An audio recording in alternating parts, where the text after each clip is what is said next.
സാറേ, 10-11 ദിവസം കൊണ്ടാണ് സിറിയൻ ഭരണകൂടം താഴെ പോയത്. അതിനുശേഷം പുതിയ നേതാവ് അധികാരത്തിലേക്ക് വരുന്നു. അപ്പോൾ ഒരു കാലത്ത് സിറിയ ഇസ്രയേലിനെ ആക്രമിച്ചിരുന്നു, 60കളിലും 70കളുടെയൊക്കെ തുടക്കത്തിലും. ഇപ്പോൾ ഇസ്രയേൽ നടത്തുന്ന തുടർച്ചയായ ആക്രമണമാണ്. 300-400 ആക്രമണങ്ങൾ, വ്യോമ ആക്രമണങ്ങളൊക്കെ നടത്തുന്നു. പോർട്ട് ഉൾപ്പെടെ തകർത്ത് കളയുന്നു. എന്ന് വെച്ചാൽ നേവൽ സഖ്യത്തെ ഇല്ലാതാക്കുന്നു. എന്താണ് ഇസ്രയേൽ മുന്നോട്ട് വെക്കുന്ന ലക്ഷ്യം? സാധാരണ എല്ലാ രാജ്യങ്ങളും ഇസ്രായേലിനെ ഈയിടെ നോക്കിക്കൊണ്ടിരുന്നത്, ഇസ്രായേൽ ഇപ്പോൾ വളരെ ഹാപ്പി ആയി കാണും. കാരണം നമ്മൾ സാധാരണ പറയുമല്ലോ, my enemies enemy is my friend എന്ന് പറയുന്നത്. അപ്പോൾ ഇസ്രായേലിൻ്റെ ശത്രുവായ അസദ്, അദ്ദേഹത്തെ അവിടെ നിന്ന് ഓടിച്ചു. അദ്ദേഹം അവിടെ നിന്ന് പറന്നാ പോയത്, ഓടിയല്ല. അതെ, റഷ്യയിൽ ചെന്നിട്ടാണ് നിന്നത്. അപ്പോൾ ഇനി ഇസ്രായേലിന് ഭയങ്കര തൃപ്തിയായി, സന്തോഷമായി എന്നുള്ളതാണ് പല രാജ്യങ്ങളും, നമ്മളടക്കം എല്ലാവരും, നമ്മളൊക്കെ ചിന്തിച്ചത് അങ്ങനെയാണ്. പക്ഷേ ഇസ്രായേലിൻ്റെ മിലിറ്ററി സ്ട്രാറ്റജിയും ഇസ്രായേലിൻ്റെ മിലിറ്ററി ജീനിയസും മറ്റുള്ള രാജ്യങ്ങളുടേതുപോലെയല്ല. അവർ ചിന്തിക്കുന്നതും പ്രവർത്തിക്കുന്നതും വേറെ സാധാരണക്കാരുടെ ചിന്താഗതിയിൽ നിന്നും വളരെയധികം വ്യത്യസ്തമായിട്ടാണ് അവർ ചിന്തിക്കുന്നത്. അപ്പോൾ അവരിപ്പോൾ ഈ അസദ് പോയതിനു ശേഷം സിറിയയിൽ ശക്തമായ ആക്രമണം നടത്താണ്. ഗാസയിലും അതേപോലെ ലബനോണിലും ഇത്രയും കുറേ കാലം യുദ്ധം ചെയ്തിട്ട് നേടിയതിനേക്കാൾ കൂടുതൽ സിറിയയിൽ ഏതാനും മണിക്കൂറുകൾ കൊണ്ട് അവർ നേടിയെടുത്തു എന്നുള്ളതാണ്. അപ്പോൾ പലരും ചോദിക്കുന്നുണ്ട്, എന്തിനാ ഈ പണിക്ക് പോകണേ, ഇസ്രായേലിന് സന്തോഷമായിട്ടിരുന്നാൽ പോരെ, ഒരു കുഴപ്പമില്ലല്ലോ, അവർ അങ്ങേരാണെങ്കിൽ ഓടിപ്പോയി അസദ്, ഇനി എന്താ പ്രശ്നം എന്നുള്ള രീതിയിൽ പലരും ചിന്തിക്കുന്നുണ്ട്. പക്ഷേ അവരുടെ ഇസ്രായേലിൻ്റെ കാഴ്ചപ്പാട് എന്താണെന്ന് വെച്ച് കഴിഞ്ഞാൽ, അസദ് ഹാസ് ഗോൺ, പക്ഷേ വേറെ പാർട്ടി വന്നിട്ടുണ്ട്.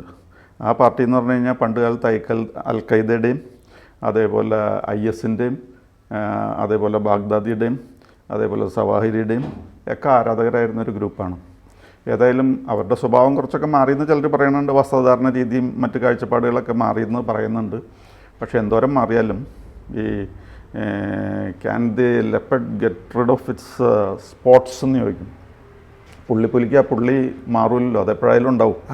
അപ്പോൾ അതേപോലെ ഇവരുടെ ഈ സ്വഭാവം ഒന്നും അധികം മാറും എന്ന് ഈ അൽ ഖൈദനെ ആരാധിച്ചിരുന്നവർ, IS-നെ ആരാധിച്ചിരുന്നവർ, അവരുടെ സ്വഭാവം അധികമൊന്നും മാറുമെന്ന് ഇസ്രായേലിന് പ്രതീക്ഷയില്ല. അതുകൊണ്ട് ഇവരെ വരുന്നവരുടെ കയ്യിലാണെങ്കിലും ഇവിടെ കുന്നുകൂട്ടിയിട്ടിരുന്ന ആയുധങ്ങൾ എത്തരുതെന്ന് ഇസ്രായേലിന് നിർബന്ധമുണ്ട്. മാത്രമല്ല അവർക്ക് ഇസ്രായേലിനെ ആക്രമിക്കാനുള്ള ശക്തി ഉണ്ടാകരുതെന്നും അവർക്ക് ആഗ്രഹമുണ്ട്. അപ്പോൾ ഇസ്രായേലിനെ ആക്രമിക്കാനുള്ള സാധനങ്ങൾ മുഴുവനും കൊണ്ടുവന്ന് അട്ടിയിട്ടിരുന്നത് സിറിയയിലായിരുന്നു. ഇറാൻ കൊണ്ടുവന്ന് അവിടെയാണ് സൂക്ഷിച്ചിരുന്നത്. അത് കുറേ വേണമെങ്കിൽ സിറിയയ്ക്ക് എടുക്കാം, കുറേ വേണമെങ്കിൽ ഹിസ്ബുള്ളയ്ക്ക് കൊടുക്കാം, കുറേ വേണമെങ്കിൽ ഹൂത്തികൾക്ക് കൊടുക്കാം. എന്നിട്ട് they had made A ring of fire. അപ്പോൾ ഈ തീവ്രവാദ സംഘടനകളൊക്കെ വേണമെങ്കിൽ ഈ ആയുധം കൈവശപ്പെടുത്താം അല്ലേ? അതെ, കൈവശപ്പെടുത്താം. അതായിരുന്നു അറേഞ്ച്മെൻറ്റ്. അപ്പോൾ അവിടെ അത്രയധികം ആയുധങ്ങളുണ്ട്. അവരുടെ കയ്യിൽ കെമിക്കൽ വെപ്പൺസ് ഉണ്ടായിരുന്നു, ബയോളജിക്കൽ വെപ്പൺസ് ഉണ്ടായിരുന്നു. അവർക്കാണെങ്കിൽ എത്രയും വേഗം ന്യൂക്ലിയർ വെപ്പൺസ് സംഘടിപ്പിക്കണം എന്ന ആഗ്രഹമുണ്ടായിരുന്നു.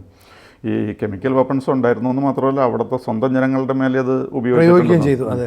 അതാണ് അപ്പോൾ അവിടുത്തെ രീതികൾ. അപ്പോൾ അത് അനുസരിച്ച് അത് വെച്ചിട്ട് ഇവിടെ ഈ കെമിക്കൽ വെപ്പൺസും മറ്റ് സാധനങ്ങളും ഇരുന്ന് കഴിഞ്ഞാൽ ശരിയാവില്ല.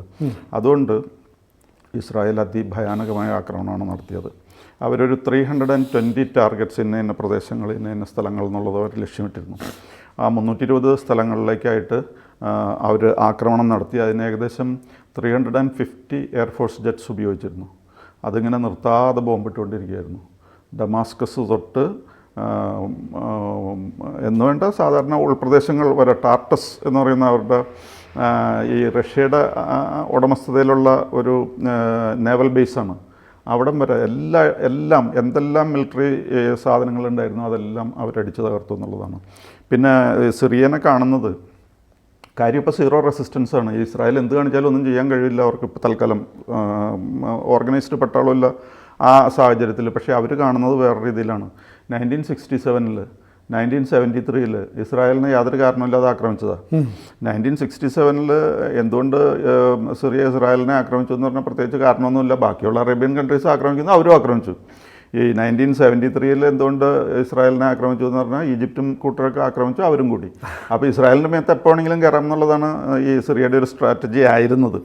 അപ്പോൾ ആ രീതിയിൽ ഇവരെ ആക്രമിച്ചിട്ടുള്ളതാണ്. പിന്നെ കെമിക്കൽ വെപ്പൺസ്, ബയോളജിക്കൽ വെപ്പൺസ്, മാത്രമല്ല ന്യൂക്ലിയർ വെപ്പൺസിന് അംബിഷനൊക്കെ ഉള്ള ഒരു ടീമാണ്.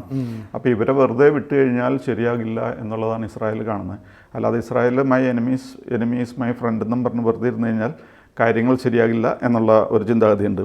പിന്നെ there are also boots on the ground എന്ന് പറയും. അതായത് ഈ ആൾക്കാർ ആർമിക്കാർ അവിടെ കയറിയിട്ടുണ്ട്. ഇസ്രായേലി ആർമി അങ്ങോട്ട് പ്രവേശിച്ചിട്ടുണ്ട്. ഇപ്പോൾ പറയുന്നത് ഡമാസ്കസിൽ നിന്ന് നോക്കിയാൽ കാണാമെന്നാണ് പറയുന്നത് ടാങ്കുകൾ. അത്രയും 25 കിലോമീറ്റർ അടുത്ത് വരെ എത്തി എന്നൊക്കെ പറയുന്നത്. വളരെ അടുത്തേക്ക് ഓരോ ദിവസം കഴിയുന്നതോറും എത്തിക്കൊണ്ടിരിക്കുകയാണ്. അപ്പോൾ അവിടെ ചെന്ന് കഴിഞ്ഞിട്ട് ഇനിയും എന്തെങ്കിലുമൊക്കെ നല്ല രീതിയിൽ പെരുമാറാനുള്ള സാധ്യതയാണ് നമുക്ക് കാണാൻ പറ്റുള്ളൂ. ഇപ്പോൾ എന്ന് പറഞ്ഞാൽ ഇസ്രായേൽ ഗാസയേക്കാളും വീക്കായി എന്ന് വേണമെങ്കിൽ പറയാം. അത്രയ്ക്ക് ദുർബലമായി. കാരണം കംപ്ലീറ്റ് ആയുധങ്ങൾ navy, air force and army everything obliterated, complete അടിച്ച് നിരപ്പാക്കി സിറിയയുടെ. കാരണം യാതൊരു റെസിസ്റ്റൻസ് ഇല്ല. ഇവർ 350 ഫ്ലൈറ്റ് എയർഫോഴ്സ് ജെറ്റ്സ് പോകുന്നു, ബോംബിടുന്നു, ഇതാണ് നടന്നുകൊണ്ടിരുന്നത്. അപ്പോൾ അവർ വളരെ ദുർബലമായിപ്പോയി. ഗാസയേക്കാളും ദുർബലമായ ഒരു പ്രദേശമായിട്ട് മാറിപ്പോയി. ഇനി അതിൽ വേറെ ഒരു ആൾ വെറുതെ ഇരിക്കുന്നുണ്ട്. അത് ഇറാനാണ്. ഇറാനാണ് ഈ പണി മുഴുവനും ചെയ്യിപ്പിച്ചുകൊണ്ടിരുന്നത്. റിംഗ് ഓഫ് ഫയർ എന്നൊക്കെ പറഞ്ഞ്, ആക്സിസ് ഓഫ് റെസിസ്റ്റൻസ് എന്നൊക്കെ പറഞ്ഞുണ്ടാക്കിയിരുന്നത്. പക്ഷെ ഇപ്പോൾ ഇറാൻ്റെ ഒന്നും കേൾക്കാനില്ല.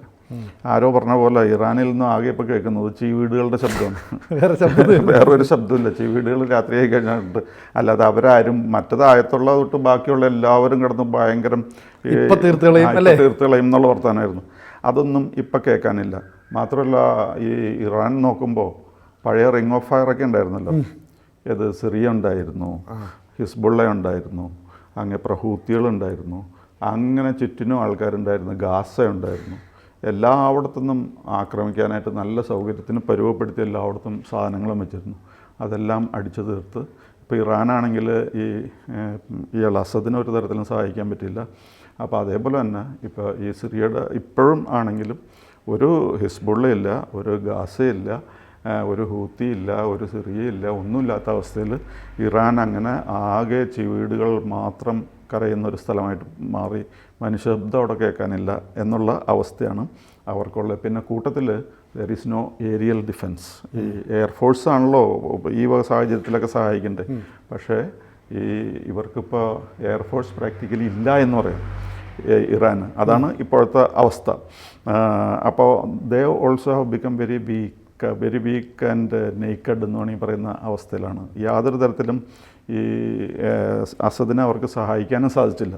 അപ്പോൾ അതൊക്കെയാണ് അവരുടെ കാര്യങ്ങൾ. പിന്നെ ഒരു പ്രശ്നം എന്താണെന്ന് വെച്ച് കഴിഞ്ഞാൽ ഇസ്രായേലിന് തോന്നാണ് ശരിയായ ഒരു കാര്യമാണ്, അത് ചെയ്യണം എന്ന് തോന്നിക്കഴിഞ്ഞാൽ അവരത് ചെയ്തിരിക്കും എന്നുള്ളതിൻ്റെ ഒരു ഉദാഹരണം കൂടിയാണിത്. മറ്റുള്ളവരെന്ത് ചെയ്യുന്നു, മറ്റു രാഷ്ട്രങ്ങൾ എന്ത് ചെയ്യുന്നു എന്നൊന്നും അവർ ഇപ്പോൾ UN തന്നെ ഇസ്രായേലിൻ്റെ അടുത്ത് പറഞ്ഞ് വെടിനിർത്തണം എന്നൊക്കെ ആവശ്യപ്പെട്ടു. അപ്പോൾ ഇസ്രായേൽ കൊടുത്ത മറുപടി താൽക്കാലികവും പരിമിതവുമായ ഒരു പ്രതിരോധമാണ് ഞങ്ങൾ ചെയ്യുന്നത് എന്ന് പറഞ്ഞാൽ സിറിയ ഇനി തല പൊക്കരുത്. അതിപ്പോൾ താൽക്കാലികവും സ്വാഭാവിക പ്രതിരോധം പറയുമ്പോൾ 500 അടുത്തോളം അറ്റാക്ക് ചെയ്യുന്നതാണോ? പിന്നെ മാത്രമല്ല അവിടുത്തെ ഷിപ്പുകളെയൊക്കെ അവർ മുക്കി അല്ലേ, അത്രയുള്ള അറ്റാക്ക് നടത്തുന്നുണ്ട്. മാത്രമല്ല ഇവർ പറയുന്നത് ഏതാണ്ട് 106 തവണയോളം രാസായുധങ്ങൾ സ്വന്തം രാജ്യത്തെ ജനങ്ങൾക്ക് നേരെ പ്രയോഗിച്ച ഒരാളാണ്. അപ്പോൾ സ്വാഭാവികമായിട്ടും അവിടെ രാസായുധങ്ങളുടെ വലിയ ശേഖരമുണ്ട്. അത് ഈ വിമത സഖ്യത്തിൻ്റെ കയ്യിൽ വന്നാൽ പിന്നീട് ഭീഷണിയാവും. മാത്രമല്ല ഇപ്പോൾ ഈ അൽഖ്വയ്ദയുടെ കൂടെ നിന്ന് ഇവർ മാറിയിട്ടുണ്ടെങ്കിലും HTSൻ്റെ സ്വഭാവം സാർ നേരത്തെ പറഞ്ഞ പോലെ എപ്പോൾ വേണമെങ്കിലും പഴയ രീതി വരാമല്ലോ. ആ രീതിയിലൊരു ആക്രമണം ഉണ്ടായാൽ അതിന് കൈ പൊങ്ങരുത് എന്നുള്ളത് ഇസ്രായേൽ കൃത്യമായിട്ട് പ്ലാൻ ചെയ്തിട്ടുണ്ട്. മാത്രമല്ല ഇസ്രായേലിൻ്റെ മനസ്സിൽ വേറൊരു പ്ലാനുണ്ട്, ഒരു വിശാല ഇസ്രായേൽ. ഈ വിശാല ഇസ്രായേൽ വരണമെങ്കിൽ ലെബനനിൽ നിന്ന് ഓൾറെഡി ഹിസ്ബുള്ളയെ മാറ്റിയിട്ടുണ്ട്. സിറിയയെ വിങ്ങിനെ ഒതുക്കി അവിടുത്തെ നേവൽ വിങ്ങിനെ പൂർണ്ണമായിട്ടും തകർത്തു. ഇസ്രായേലിന് വലിയ വ്യോമ മേഖലയും വ്യോമ ടീമുണ്ട്. അപ്പം വേണമെങ്കിൽ ലെബനനെയും സിറിയയും ഒന്നിച്ച് ചേർത്തിട്ട് ഒരു വിശാല ഇസ്രായേൽ എന്ന പദ്ധതിയുമായി പോയിക്കൂടെ? വിശാല ഇസ്രായേൽ എന്നുള്ള കാഴ്ചപ്പാടുണ്ട്. അത് കുറേയൊക്കെ ഇങ്ങനെ വികസിപ്പിച്ചുകൊണ്ടിരിക്കുകയാണല്ലോ അങ്ങോട്ടും ഇങ്ങോട്ടും. അത് മാത്രമല്ല ഈ ഇപ്പോൾ ചെയ്യുന്ന കാര്യം എന്ന് പറഞ്ഞു കഴിഞ്ഞാൽ ഇവിടെ ഇപ്പോൾ സിറിയയുടെ ഒരു ഇതൊക്കെ ആയി, ഗാസയുടെ ഒരു ഇതായി, ലെബനോണിൻ്റെ ഒരു ഇതായി. ഇവരൊന്നും ഒരു പ്രശ്നമില്ല എന്നുള്ള രീതിയിലേക്ക് വന്നിട്ടുണ്ട്. വല്ലപ്പോഴും ആരെങ്കിലും റോക്കറ്റ് അത് വിട്ടുകൊണ്ടിരിക്കുക, അതിലൊന്നും കാര്യമില്ല. ഇനിയിപ്പോൾ യമനെ ഒന്ന് പിടിക്കും. യമനെ ഒരുവിധം ഒന്ന് ശുദ്ധീകരിച്ച് കഴിഞ്ഞാൽ യമനി എന്നുള്ള ശല്യം തീർന്നു കഴിഞ്ഞാൽ പിന്നെ അവരെ ആക്രമിക്കാനായിട്ട് പ്രോക്സികൾ അധികമില്ല. പിന്നെയുള്ളത് ഇറാൻ മാത്രമാണ്. ഈ പ്രോക്സികളെല്ലാം തീർന്നു കഴിഞ്ഞാൽ ഇറാനിലേക്ക് ഒന്നും കൂടി ലക്ഷ്യം വെക്കാനുള്ള സാധ്യതയുണ്ട്. ഇറാനെ ഏതാണ്ട് നിരായുധീകരിച്ചിട്ടുണ്ട്. ഇനിയിപ്പോൾ ഒരു ഭാഗത്തുനിന്നും വല്ല സപ്പോർട്ട് കിട്ടുകയില്ല. അപ്പം വേണമെങ്കിൽ ഇറാനെ കയറി അടിക്കുകയും ചെയ്യാം അല്ലേ? ഇപ്പം ഈ ഖമനൈമാരുടെ ശബ്ദമൊന്നും കേൾക്കുന്നില്ലല്ലോ. അയത്തുള്ള അലി ഖമനൈ എവിടെയാ ഒന്നും ഒരു സാധനമില്ല. മാത്രമല്ല സാറേ ഒരു സംശയം കൊണ്ട് ചോദിക്കട്ടെ, ഈ ഇറാനിലെ ജനതകൾ അസംതൃപ്തരാണല്ലോ. സ്വാഭാവികം അവിടുത്തെ മത നേതൃത്വത്തെ അവർ അംഗീകരിക്കുന്നില്ല. അതുകൊണ്ട് ഒരുപക്ഷെ അവിടെ ഒരു ആഭ്യന്തര പ്രശ്നം ഉണ്ടാവുകയും അതൊരു കലാപത്തിലേക്ക് വരികയും ചെയ്താൽ ഇസ്രായേൽ അതിന് ചൂടും ചൂരും ഒക്കെ പറഞ്ഞു കൊടുക്കില്ലേ? അത് പറഞ്ഞു കൊടുക്കും, തീർച്ചയായിട്ടും അത് ചെയ്യും. ഇപ്പോൾ ഇവിടെ ഈ എന്താ പറയുക, സിറിയയിൽ തന്നെ മറ്റുള്ള പല രാഷ്ട്രങ്ങളും കൂടി ഇടപെട്ടുകൊണ്ടാണുള്ളത്. അതെ. അതേപോലെ ഇറാൻ്റെ കാര്യത്തിലും ആരെങ്കിലുമൊക്കെ ഇതേപോലെ ഇടപെടാനുണ്ട്. അവിടെ ഒരു പ്രശ്നം ആരംഭിച്ചു കഴിഞ്ഞാൽ അതിന് ചൂട് കയറ്റി കൊടുക്കാൻ വേറെ ആൾക്കാരുണ്ടാവും. അതിൽ of course Israel also will be there in the forefront. അപ്പോൾ ഇറാൻ കുറേ നിക്ഷേപങ്ങൾ ഇസ്രായേൽ ഈ പറയുന്ന സിറിയയിൽ നടത്തിയിരുന്നു. ആ നിക്ഷേപം മുഴുവൻ വെള്ളത്തിലായില്ല. ഇനി അതിനകത്ത് പോയാന്ന് കിട്ടില്ലല്ലോ. കാരണം അവരുടെ ആകെയുള്ള എണ്ണയും ബാക്കിയുള്ള സാധനങ്ങളൊക്കെ ബാരൽ കണക്കിന് അവിടെ എത്തിക്കുന്നു. പക്ഷേ അതൊന്നും തന്നെ ഇനി പൈസയായിട്ട് തിരിച്ചു കിട്ടില്ല. ഇത് ഇവിടുന്ന് അത് തന്നെയല്ല സിറിയ എന്ന് പറഞ്ഞാൽ, ഇപ്പം ഈ വരുന്ന സിറിയ എന്ന് പറഞ്ഞാൽ ഇറാൻ്റെ ബദ്ധശത്രുവാണല്ലോ. ബദ്ധശത്രു കാരണം സുന്നിയാണല്ലോ നേതൃത്വത്തിൽ വരുന്നത് അല്ലേ. അപ്പോൾ അത് അൽഖൈദ ടൈപ്പ് ആൾക്കാരാണ്. അവർക്ക് ഈ ഷിയ എന്ന് പറഞ്ഞു കഴിഞ്ഞാൽ ഒട്ടും പറ്റില്ല. അപ്പം അതുകൊണ്ട് ഇറാനായിട്ടൊട്ടും ചേരാൻ സാധ്യതയില്ലെന്നല്ല, അതുണ്ടാവില്ല. ഈ മാത്രമല്ല, ഈ ബാഷർ അൽ അസാദ് ഈ തടവ്, അത് ചുവന്ന തടവറ എന്ന് പറയുന്നത് അതിനകത്ത് കൊണ്ട് ഇട്ടല്ലോ. അപ്പോൾ അങ്ങനെ ഇട്ടതിനകത്ത് ഈ ബാഷർ പുറത്തേക്ക് പോയി റഷ്യ രക്ഷപ്പെട്ടു. അയാളുടെ കൂടെയുള്ള സൈന്യാധിപന്മാരും മറ്റ് മന്ത്രിമാരടക്കമുള്ളവർ ലെബനിലേക്ക് കടന്നു എന്നായിരുന്നു. ഇപ്പോൾ ഈ പുതിയ ഭരണകൂടം പറയുന്നത് അവരെ മുഴുവൻ തിരിച്ചു കൊണ്ടുവരികയും അവരെ വേണമെങ്കിൽ പരസ്യ വിചാരണ ചെയ്യുന്ന എന്ന് പറഞ്ഞാൽ ഒരുപക്ഷെ തൂക്കിക്കൊല്ലുന്ന അടക്കമുള്ള കാര്യങ്ങളിലേക്ക് നടന്നു. കിട്ടിക്കഴിഞ്ഞാൽ ഇങ്ങനെയുള്ള രാജ്യങ്ങളിലൊക്കെ തൂക്കിക്കൊല്ലൽ തന്നെയാണ് വേറെ. അതാണ് ഏറ്റവും മധുരമായ പ്രതികാരവും ശിക്ഷയും. അപ്പോൾ അത് സംഭവിക്കാൻ എല്ലാ സാധ്യതയുണ്ട്. ഇപ്പോൾ അവരുടെ ഈ പറഞ്ഞ ജയിൽ ഒരെണ്ണം ഉള്ളത് അതൊരു വൈ ഷേപ്പിലുള്ളൊരു ജയിലാണ്, അതിൻ്റെ ആകൃതി. പക്ഷേ അത് എൻ്റെ അടിയിലുള്ള തുറക്കാൻ പറ്റുന്നില്ല. അത് തുറക്കണമെങ്കിൽ പട്ടാളക്കാർക്ക് അതിൻ്റെ കോഡൊക്കെ അറിയാവുന്ന, ഇലക്ട്രോണിക് കോഡൊക്കെ അറിയാവുന്ന ആൾക്കാരൊക്കെ ഓടിപ്പോയി. അവർ പല രീതിയിൽ ഇതിൻ്റെ മതിൽ പൊളിച്ചിട്ടോ മറ്റു രീതികളിൽ, അല്ലെങ്കിൽ പിന്നെ ഇരുമ്പ് ഗേറ്റുകളൊക്കെ പൊളിച്ചിട്ടോ എങ്ങനെയെങ്കിലും അകത്തേക്ക് പ്രവേശിക്കാൻ ശ്രമിക്കുന്നുണ്ട്. പക്ഷേ ഇതുവരെ ആ ശ്രമം നടന്നിട്ടില്ല. പിന്നെ അതിൻ്റെ ഇടയ്ക്ക് അവിടെ ഇഷ്ടംപോലെ ശവശരീരങ്ങളും അങ്ങനത്തും ഇതുമൊക്കെ അതും കിടപ്പുണ്ട്. അപ്പോൾ വളരെ ദയനീയമായ ഒരു കാഴ്ചയാണ് അവിടെ. അപ്പോൾ എന്തായാലും ഇസ്രായേലിൽ കൃത്യമായ പ്ലാനിങ്ങോടുകൂടി കൃത്യമായ രീതിയിലുള്ള നീക്കമാണ് നടത്തുന്നത്. ആദ്യം അവരുടെ നേവിയെ തകർത്തു, ഇനി അവിടെ തല പൊക്കരുന്നുണ്ട്. ഒപ്പം ട്രംപ് ജനുവരി 20 അധികാരത്തിലൂടെ എത്തുന്നതോടുകൂടി പല മാറ്റങ്ങളും ലോകം സാക്ഷ്യം വഹിച്ചേക്കും അല്ലേ. കൂടുതൽ വാർത്തകളും വിശേഷങ്ങളും നിങ്ങളിലേക്ക് എത്താൻ ABC മലയാളം സബ്സ്ക്രൈബ് ചെയ്യുക, ബെൽ ബട്ടണും അമർത്തുക.